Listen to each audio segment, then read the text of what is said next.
Kalian pernah ngerasa nggak kenapa waktu itu kayak berlalu sangat cepat banget? Tiba-tiba udah puasa lagi, Idul Fitri lagi, tahun baru lagi. Dan apakah benar ini seperti apa kata kebanyakan orang? Kalau waktu yang berlalu begitu cepat itu adalah sebuah tanda akan segera berakhirnya dunia. Atau yang biasa kita sebut dengan kiamat. Atau jangan-jangan ini hanyalah sebuah ilusi kita terhadap waktu. Dan mana nih kira-kira yang benar? Nah, di episode kali ini kita akan bahas itu tuh. Kenapa waktu itu terasa semakin cepat berlalu. Sebelumnya, hai, aku Kalim dan kalian sedang mendengarkan podcast dari Inspirasi Maka, podcast paling inspiratif di Indonesia. Jika kalian mendengarkan ini dari YouTube, maka jangan lupa untuk subscribe. Dan jika kalian mendengarkan ini dari Spotify, jangan lupa untuk follow Inspirasi Maka. Jadi, selamat mendengarkan.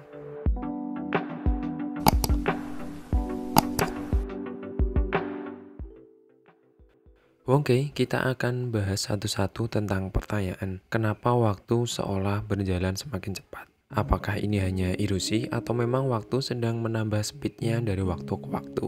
Apakah ada speedometer waktu? Dan apakah ini juga pertanda kiamat sudah dekat? Kita akan bahas dari dua sisi ya, dari sisi ilmiah dan juga dari sisi agama. Jadi, dengarkan podcast ini hingga selesai biar kamu menemukan jawabannya. Oke, yang pertama, kenapa waktu terasa semakin cepat? Dari beberapa sumber yang aku baca, sebenarnya fenomena ini juga dirasakan hampir oleh semua orang dewasa pada umumnya. Kebanyakan orang merasa bahwa puasa Ramadan, Hari Raya Idul Fitri, pergantian tahun, dan beberapa momen-momen tahunan lainnya itu datang lebih cepat dari perkiraan mereka. Atau ini deh, contoh dari keseharian kita aja. Ibaratnya kita selesai sholat zuhur 12:30 tuh. Kemudian kita lanjut pekerjaan kita seperti biasanya lagi. Yang kerja kantoran lanjut dengan komputernya, yang di rumah lanjut dengan pekerjaan rumahnya. Dan tahu-tahu sudah azan asar jam 3 sore cuy.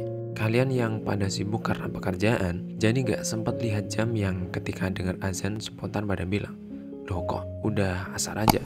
Perasaan baru beberapa menit tadi selesai sholat zuhur dan bla bla bla bla."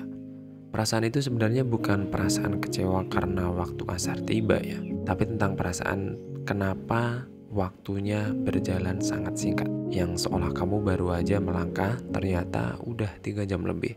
Ini tentang perasaan kita sama waktu yang kenapa kok cepet banget udah jam 3 ya. Paham kan? Jadi bukan penyesalan karena datang waktu asarnya, tapi karena perasaan singkat waktunya. Secara ilmiah, sebenarnya perasaan ini adalah perasaan ilusi yang timbul karena seiring bertambahnya usia, otak kita jadi lebih sedikit memproses hal-hal baru daripada waktu masih kecil dulu. Pengalaman hidup kita selama ini men-skip beberapa detail dalam kehidupan dan membuat otak kita tidak memproses lagi pengalaman-pengalaman itu. Tapi ibaratnya kayak pengalaman itu sudah disimpan dan kita tinggal ambil aja gitu. Kita nggak perlu memproses dan memahaminya lagi. Karena ya berbeda dengan anak kecil yang menganggap dunia dan lingkungan sekitar mereka itu adalah sesuatu yang baru, unik, dan menarik untuk terus mereka gali pengalamannya. Dan itulah yang membuat otak anak kecil memproses pengalaman yang begitu banyak. Bahkan bisa dibilang pemrosesan detail-detail pengalaman itu terjadi lebih lambat dari durasi waktu mereka. Sehingga membuat waktu anak kecil terasa lebih lambat dan lebih banyak. Berbeda dengan orang dewasa yang sudah lebih banyak hafal dengan lingkungan dan dunia mereka, jadi otak mereka tidak perlu lagi mencerna pengalaman-pengalaman itu tadi.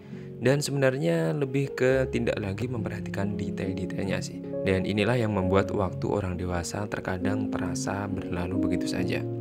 Sebenarnya waktu tidak bertambah cepat atau lambat sih. Durasi waktu masih sama, hanya perasaan kita aja yang berbeda. Kenapa bisa demikian? Karena semakin sering rutinitas yang kita kerjakan dari waktu ke waktu, maka perasaan kita akan semakin tidak peduli dengan detail-detailnya.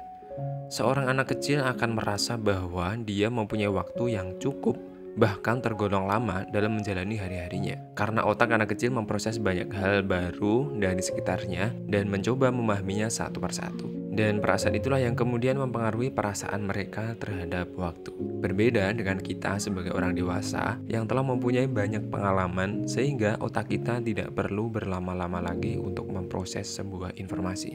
Contoh dalam hal lain nih, dalam keadaan tertekan, stres, banyak masalah, atau dalam keadaan sakit, kita mungkin akan kesulitan tertidur dan merasa bahwa malam akan terasa semakin panjang dan menyakitkan. Kita seperti merasakan setiap detik dan menit waktu semalaman itu jadi lebih lambat daripada biasanya. Kita mungkin berharap segera menemui pagi dan pergi menemui orang-orang untuk meminta bantuan. Tapi semakin dirasakan, ternyata justru jadi semakin panjang waktu malamnya.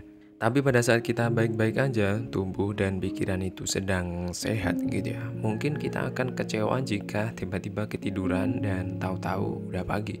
Kayak sayang aja gitu kalau waktu malam itu digunakan hanya untuk tidur.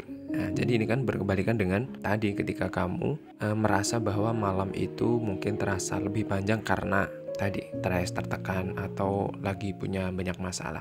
Karena saat stres itu kita jadi memperhatikan tiap detik setiap malam waktu kita. Contoh lagi, saat kita baru bepergian ke suatu tempat yang jaraknya mungkin agak jauh, kita akan merasa kok ini perjalanan gak sampai-sampai ya, kayak jauh banget dan bla bla bla bla. Padahal bisa jadi kamu itu sedang menempuh jarak yang sama dengan suatu tempat yang lain yang mungkin udah pernah kamu kunjungi sebelumnya. Dan ketika perjalanan pulang, kamu akan merasakan perjalanan yang jauh lebih cepat dari saat kamu berangkatnya. Dan jika kamu mengulanginya beberapa kali ke tempat itu, maka kamu akan menjadi terbiasa dan kamu akan berpikir waktu tempuh kamu juga nggak lama-lama amat sebenarnya. Padahal jika diukur pakai waktu ya, pakai durasi, mungkin kamu menempuh durasi yang sama, baik saat kamu berangkat, pulangnya, jarak kilometernya, atau ketika kamu mengulanginya di hari berikutnya. Durasi waktu tempuhnya sama sih, tapi perasaan kamu jadi yang berbeda. Ketika kamu sedang perjalanan pulang, kamu tidak lagi berpikir tentang waktu dan kilometernya. Kamu tidak lagi risau dengan jalan-jalan yang kamu lalui. Kamu tidak lagi terlalu memikirkan tujuan akhir perjalanan kamu. Karena ya kamu udah tahu jalan pulang itu kemana.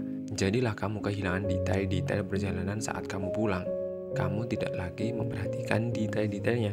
Berbeda ketika kamu pas berangkat tadi, yang dikit-dikit bilang kok nggak sampai-sampai, yang dikit-dikit lihat jam tangan udah jam berapa, dan itulah yang sebenarnya membuat perasaan lama terhadap waktu itu menjadi muncul. Itu karena kamu sadar pada setiap detik perjalanan kamu. Berbeda saat pulang yang bisa jadi kamu tidak peduli lagi dengannya. Jadi kalau ada pertanyaan apakah waktu berputar semakin cepat ini ilusi atau bukan, jawabannya adalah bisa jadi. Kalau semua manusia hidup dalam satu waktu yang sama, misalnya hari ini semua manusia hidup, dari yang masih bayi sampai orang-orang dewasa, semuanya hidup dalam garis waktu yang sama. Tapi mereka merasakan pengalaman berbeda tentang waktu. Anak-anak merasa mereka punya banyak waktu, tapi pada saat bersamaan, orang tua justru merasa waktu seperti berjalan semakin cepat dari sebelumnya. Bahkan ketika mereka melihat pertumbuhan anak-anaknya pun juga heran. Kok ini anak ternyata udah gede segini ya? Tapi sebelum kalian memutuskan untuk percaya bahwa perasaan itu hanyalah sebuah ilusi, coba dengarkan penjelasan ini juga. Kalian pernah dengar istilah resonansi Schumann? Dia adalah semacam gelombang elektromagnetik di bumi yang berada di antara permukaan bumi dan ionosfer bumi. Ionosfer itu singkatnya adalah lapisan bumi yang di sana merambatlah gelombang-gelombang elektromagnetik bumi seperti sinyal radio yang menghubungkan ke tempat-tempat yang sangat jauh. Resonansi Schumann adalah sebuah getaran paling dasar bumi yang mempengaruhi dan membungkus seluruh kehidupan di bumi. Ia seperti sebuah denyutan dengan ritme teratur. Ia juga disebut dengan istilah detak jantung bumi. Dan frekuensi ini terus dipantau oleh sebuah badan yang bergerak di bidang fisika terkemuka di dunia. Ini bisa berarti bumi yang kita kira benda mati ini ternyata juga sebuah kehidupan, tapi dalam versi pemahaman hidup yang lain. Dan ini mungkin akan mempermudah kita memahami bagaimana dunia nanti akan berakhir. Sama seperti kehidupan makhluk lainnya, ketika jantung mereka berhenti berdetak, maka berakhirlah kehidupan mereka. Bisa jadi bumi juga akan seperti itu guys, ngeri gak ya? Pada tahun 1950-an, detak jantung bumi ini diukur pada skala 7,8 Hz dan pada waktu itu, angka ini dianggap konstan atau tidak akan berubah. Namun siapa sangka, berselang 30 tahun semenjak penelitian waktu itu, skala pengukuran detak jantung bumi bertambah menjadi 11 Hz. Laporan terbaru telah mengungkapkan bahwa angka ini bahkan akan meningkat lagi ke depannya. Dan resonansi Schumann atau detak jantung bumi ini mempengaruhi percepatan waktu yang kita alami setiap hari. Jadi mulai paham ya apa hubungannya. Dengan demikian bahwa perasaan kita tentang waktu yang bergerak semakin cepat itu ya bisa jadi juga ada benarnya cuy. Dan secara matematis juga sudah pernah ada yang mengukurnya semenjak 60 tahun yang lalu. Jadi ini mungkin akan menjawab juga pertanyaan apakah ada speedometer waktu ya. Dan jawabannya adalah ya bisa jadi ada. Speedo itu kan alat mengukur ya, alat mengukur kecepatan atau waktu. Nah, detak jantung bumi itu pada waktu itu meningkat cuy. Jadi mungkin ya memang sudah ada orang yang meneliti tentang itu, tentang ukuran waktu bumi itu. Kejadian ini sebenarnya juga sudah pernah disabdakan Rasulullah SAW ya, tentang tanda-tanda akhir zaman yang salah satunya adalah waktu yang terasa semakin singkat. Dari sahabat Anas radhiyallahu anhu berkata, Rasulullah SAW bersabda, hari kiamat tak akan datang kecuali waktu semakin singkat.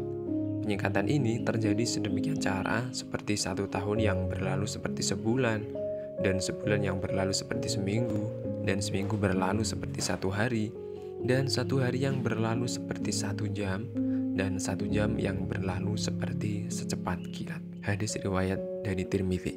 Jadi apa yang bisa kita petik dari kejadian ini? Kita sebagai orang awam yang mungkin pengetahuan kita hanya terbatas pada hal-hal kecil yang ada di sekeliling kita, yang tidak mengerti apa sebenarnya gelombang elektromagnetik secara detail, bagaimana bumi dalam penjelasan yang begitu detail, bagaimana sebuah sinyal bisa diciptakan, kita bisa saja tidak percaya dengan itu semua. Dalam kapasitas keilmuan dan pemahaman kita yang hanya gini-gini aja, mungkin ini semua hanya seperti bualan dan ya apaan sih, mending hidup tenang dengan keluarga, masih bisa makan, kerja dan menghasilkan uang, dan yang penting tanah yang kita pijak setiap hari ini masih baik-baik aja dan menghidupi kita. Kita mungkin gak akan peduli dengan apa itu resonansi, waktu ini berjalan cepat atau lambat. Mungkin semua itu terlalu jauh dari jangkauan pemahaman kita ya. Tapi apapun persepsi kita tentang waktu dan hidup ini, kita patut bersyukur bahwa kita masih punya waktu untuk bangun pagi, sarapan bareng keluarga, kumpul bareng mereka, berangkat kerja dan menghasilkan uang. Kita patut bersyukur bahwa kita masih bisa tidur dengan nyenyak setiap malam dan juga beribadah dengan tenang. Entah kapan waktunya, aku juga percaya bahwa bumi dan segala apapun yang ada di dunia ini akan berakhir juga suatu hari nanti. Tapi terlepas kapanpun itu akan terjadi, yang jelas kita harus tetap bersyukur untuk apapun yang kita dapatkan hari ini. Ada satu hal penting yang ingin aku sampaikan, dan aku harap kamu juga peduli tentang ini, yaitu kerjakan apapun yang kamu lakukan setiap hari dengan mindful. Artinya apa? Artinya adalah sadarilah setiap apapun yang kamu kerjakan setiap detik dan setiap waktu. Rasakan betul-betul ketika kamu sedang bekerja, nikmati betul-betul ketika kamu sedang makan, dan hayati betul-betul ketika kamu sedang beribadah. Rasakan setiap kecap makanan itu, rasakan bagaimana lezatnya, bagaimana ia mengenyangkan kamu selama ini. Sadarlah ketika kamu sedang sujud, dan rasakan betul-betul sujud itu. Mindfulness atau kesadaran penuh saat mengerjakan sesuatu akan membuat waktu kita menjadi lebih efisien, bermanfaat, dan juga optimal. Jadi ketika orang-orang bermasalah dengan waktu mereka yang semakin sedikit dan singkat, maka bagimu semua itu tidak akan berlaku jika kamu menerapkan apa yang tadi aku sampaikan. Baik, terima kasih telah mendengarkan podcast ini hingga selesai. Ada salah kata, salah ucap, aku mohon maaf yang sebesar-besarnya. Informasi di atas bisa kalian dapatkan secara publik dan bebas di internet, jadi kalian bisa menemukan sumber-sumber referensi lain jika diperlukan. Dan aku juga sudah taruh referensi sumber yang aku pakai di kolom deskripsi ya. Jika ada yang perlu disampaikan, tulis di kolom komentar. Jangan lupa subscribe dan sampai jumpa di episode lainnya. Dan bye.